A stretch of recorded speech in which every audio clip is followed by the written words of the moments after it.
Kathiawadi style live સેવનું શાક બહુ જ મસ્ત લાગે છે.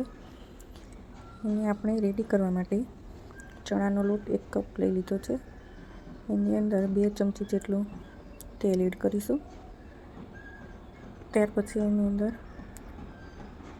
લાલ મરચું એડ કરીશું, હિંગ થોડી એડ કરીશું, થોડી હળદર એડ કરીશું, મીઠું એડ કરીશું. સરસ રીતે મિક્સ કરીને ત્યાર પછી આપણે એનો લોટ બાંધી લઈશું.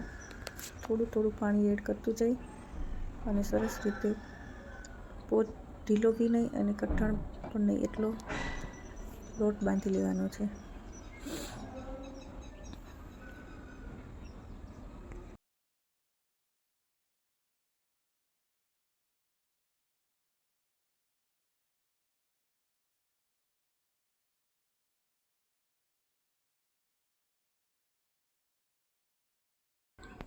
આ રીતે મેં લોટ બાંધી લીધો છે. ત્યાર પછી એમાં થોડું તેલ એડ કરીને સરસથી મસળી લેવાનો છે. ત્યાર પછી આ રીતે મશીનની અંદર આપણે ઓઇલ ગ્રીસ કરીને તૈયાર કરી લઈશું. એની અંદર આપણે ચણાનો લોટ જે બાંધીને રેડી કરેલ છે એને આપણે ભરી દઈશું. ત્યાર પછી આપણે જે સેવની જાડી ચકરી આવે છે એ લગાવવાની છે. એની સેવ પાડવાની છે થોડી જાડી. અહીંયા વઘાર માટે લસણ, તેલ, 1 વાટકી છાશ લઈ લીધી છે. હવે આપણે એક વાસણમાં તેલ ગરમ કરીશું. તેલ ગરમ થાય એટલે એની અંદર આપણે લસણ એડ કરીશું. લસણ થોડું લાલ થાય ત્યાર પછી જ આપણે બધા મસાલા એડ કરીશું.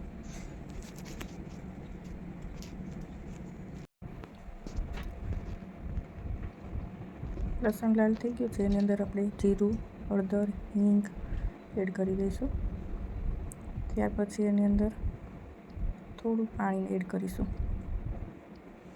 ડાયરેક્ટ છાશ નહીં એડ કરીએ. ત્યાર પછી થોડી છાશ એડ કરીશું, હલાવી લઈશું. મીઠું એડ કરી દઈશું જેથી છાશ ફાટે નહીં.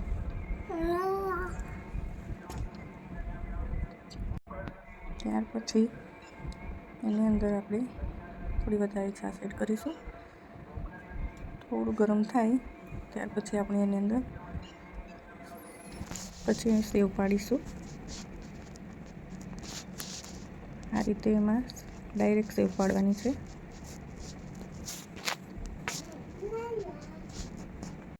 વચ્ચે વચ્ચે આપણે થોડું હલાવતા જઈશું અને સેવ પાડતા જઈશું. આ રીતે મેં બધી સેવ પાડી લીધી છે. ત્યાર પછી એને ચડવા દેવાનું છે. ધીમે ધીમે કરીને ગરમ જે છાશનું પાણી છે એ આપણે ઉપર એડ કરીશું જેથી એકબીજાને ચોટે નહીં.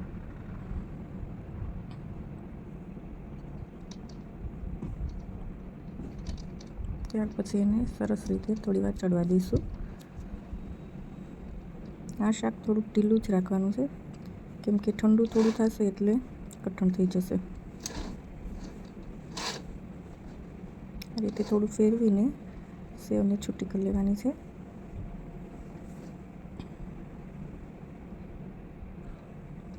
આવી રીતે ઉભરો આવી જાય થોડી વાર ચડવા દઈએ.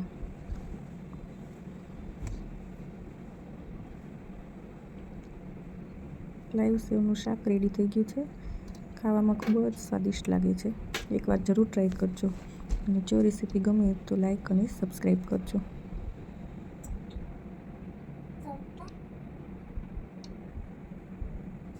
Thank you for watching.